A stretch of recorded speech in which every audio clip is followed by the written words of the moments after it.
Hello, I am Endlessness and welcome back to Final Fantasy VII Ever Crisis, and in this video I'd like to take a look at the shops and drawers because I think it is worth discussing and sharing. Alright, the store first, and Gil Battle shop is just another banner shop, and we have Angeal and Glenn packs with tickets and weapon parts, so just the standard and usual stuff we get every week. However, this beginner shop is very interesting, and in my opinion those are actually very good deals that I think are much more worth than any standard character weapon parts pack that we get every week. Because normally when we get a single character banner, we also get a weapon parts pack with 150 weapon parts for that character, but also 1 gold ticket and 10 purple tickets for that character, and also 8.8 thousand red crystals, and it costs $60. But here you can get 150 universal parts for only $39. And if you were to spend $60, so same amount of money, you get not just 150 weapon parts, but 225 universal weapon parts, because this is $75 and $20. And also it will get you 9.4 thousand crystals. So that's actually better than normal, and it means it is a very good deal. And because those are universal weapon parts, it means they are much more valuable than character specific weapon parts.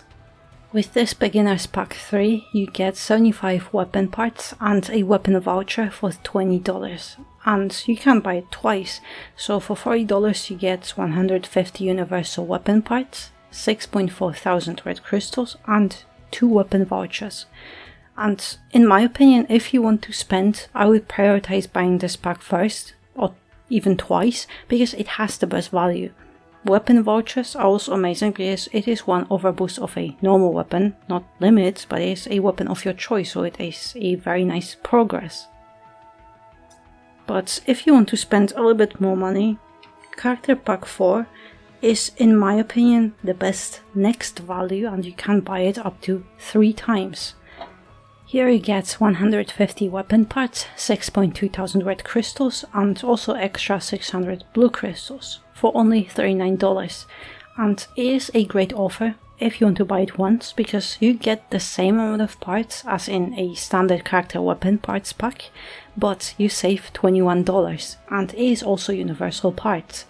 And if you were to buy this pack 3 times, so it's $120, you get 450 parts and over 1800 red crystals, compared to buying 2 character weapon parts packs, those normal ones, that would get you only 300 character specific weapon parts and also around 1800 red crystals.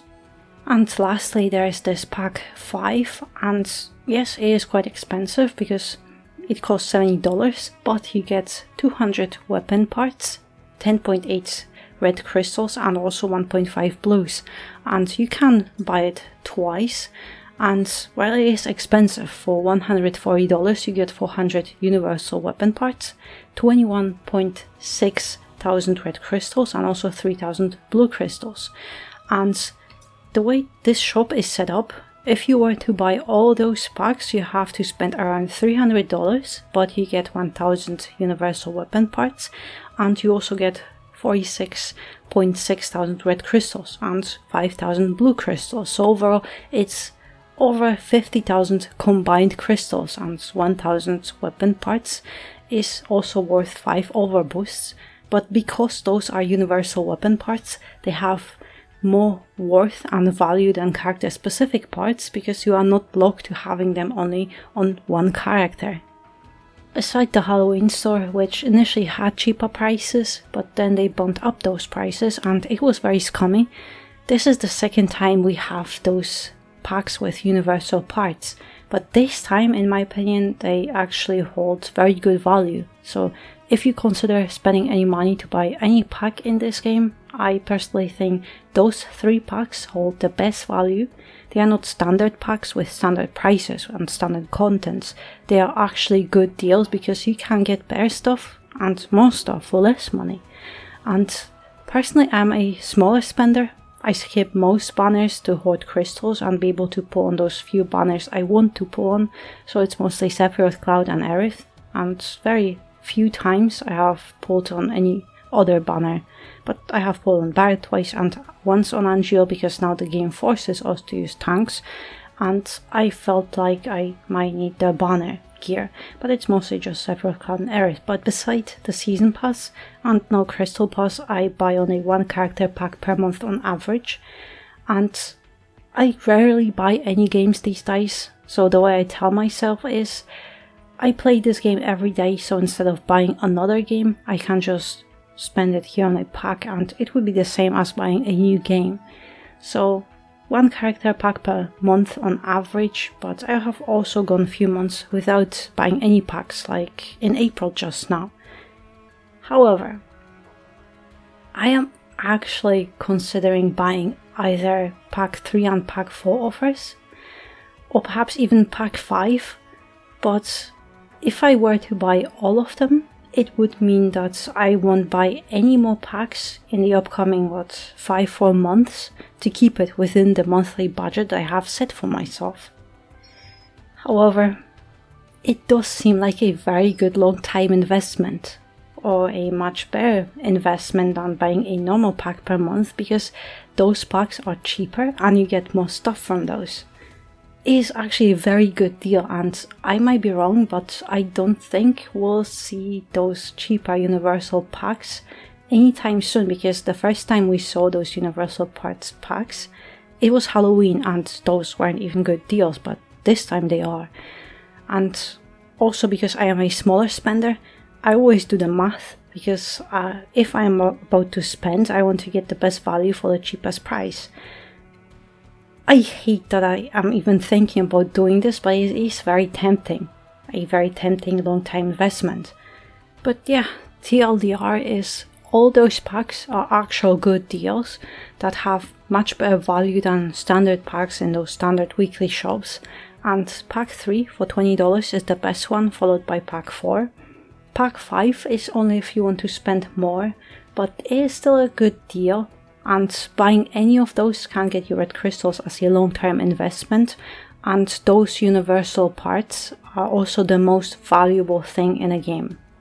Alright, now the Crystal Pass. And Crystal Pass is a new addition that we got at the beginning of the month. So for $4 you get 650 red crystals, but you also get 3000 blue crystals. Not at once because it's a pass, but every day you get 100 crystals for 3 days. So after a month you have 3000 blue crystals, and I think if you are an active player, this pass will benefit you a lot because it is very cheap, just $4, but you get 3000 blue crystals per month, so it's one extra banner pull.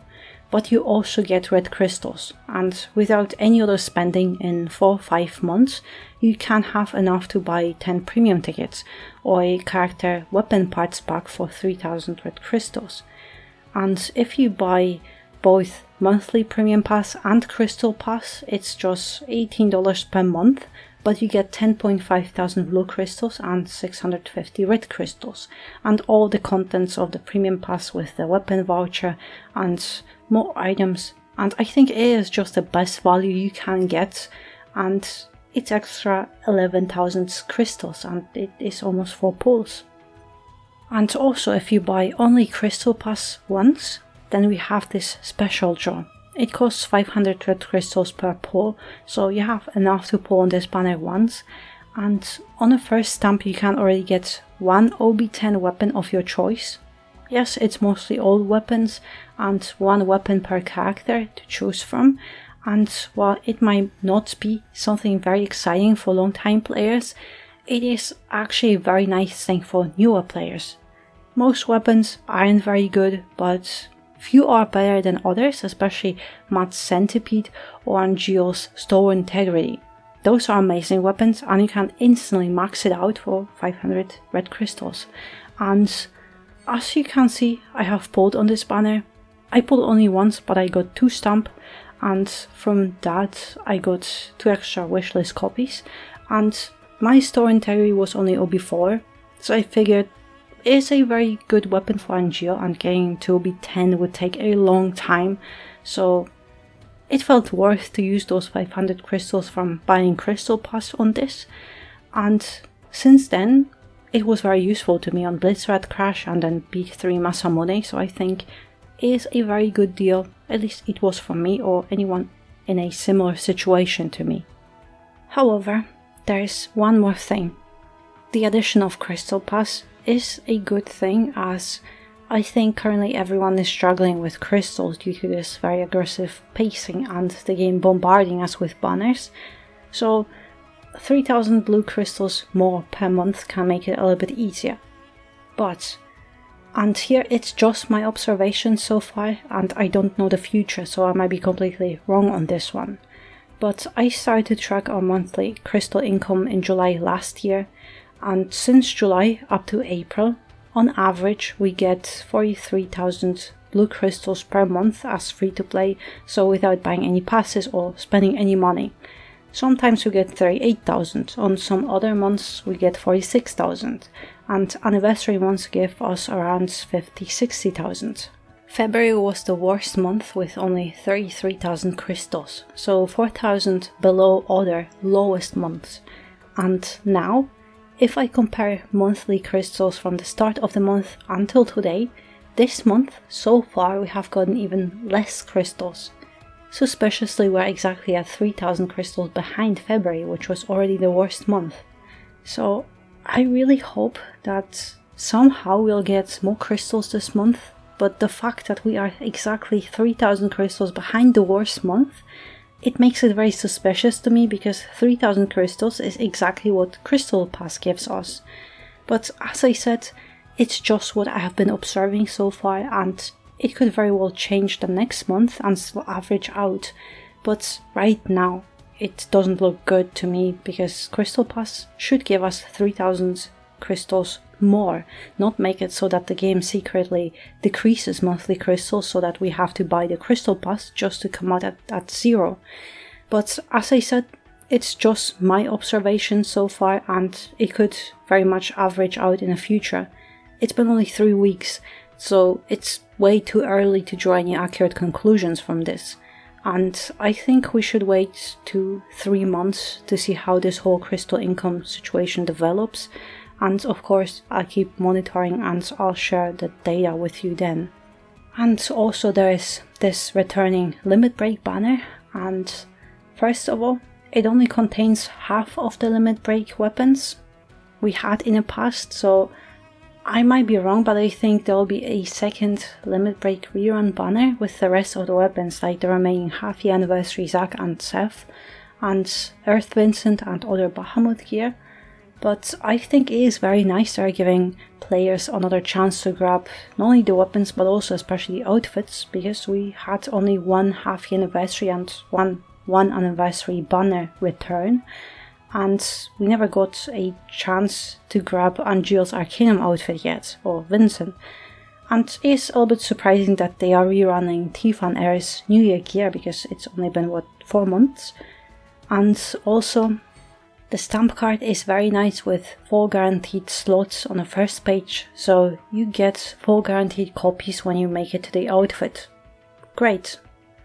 However, you can pull only with red crystals on it, so it's a paid banner and I don't like it at all. 2,500 red crystals per pull is the same as if you'd buy 10 premium tickets in the store, so it's nice it's not 3,000. But the fact they lock it behind a paywall is very scummy, because sure, with so many banners and most of them being limited banners, people are struggling with crystals already. But this banner doesn't even give you a chance to pull on it at all unless you spend money on red crystals. So unless you get very lucky on stamps, you might need 20,000 red crystals to get just one outfit, and 20,000 crystals would be 10 pulls. And 20,000 red crystals is around $120-140 just for one page, one outfit. Very scummy and predatory, and I think they made one step forward by rerunning this limited gear and give players a chance to get it again, but 2 steps back by looking behind a paywall. because that's literally what it is. And also, last but not least, we got a notice regarding the return of certain used Mako Gems. So those gems we get for each monthly featured banner ultimate weapon whenever you pull on a banner. And apparently they are going to do something with them and are planning to expand ways for us to obtain those older ultimate weapons. Which I think is great, because spending 90,000 crystals each month for a pity is ridiculous, and it's something only whales can afford, because we get around 40,000 crystals per month, so it is impossible for the rest of the player base to get those ultimate weapons. So hopefully they'll allow us to exchange those gems for ultimate weapons we want, so at some point we can get those few ults. However, this is important. They are literally recommending that players who still possess unused Mako Gems to exchange them for gold brands and Astro until Wednesday, because then they will refund all our spent Mako Gems, and it's just gems spent on items, not on ultimate weapons though, but it essentially means spend all your Mako Gems now and you'll get free brands, because then they will give you back those gems after we get new content on Wednesday, or at least they will start refunding it. So yeah, that will be all. I wanted to make it a short video on those topics, but I guess it got a little bit longer, but I think it was important to discuss it. And I would also love to hear your thoughts on what you think about all that, the pass, the shop, and that paid banner especially. But yeah, in the meantime, thank you very much for watching, and I hope to see you next one.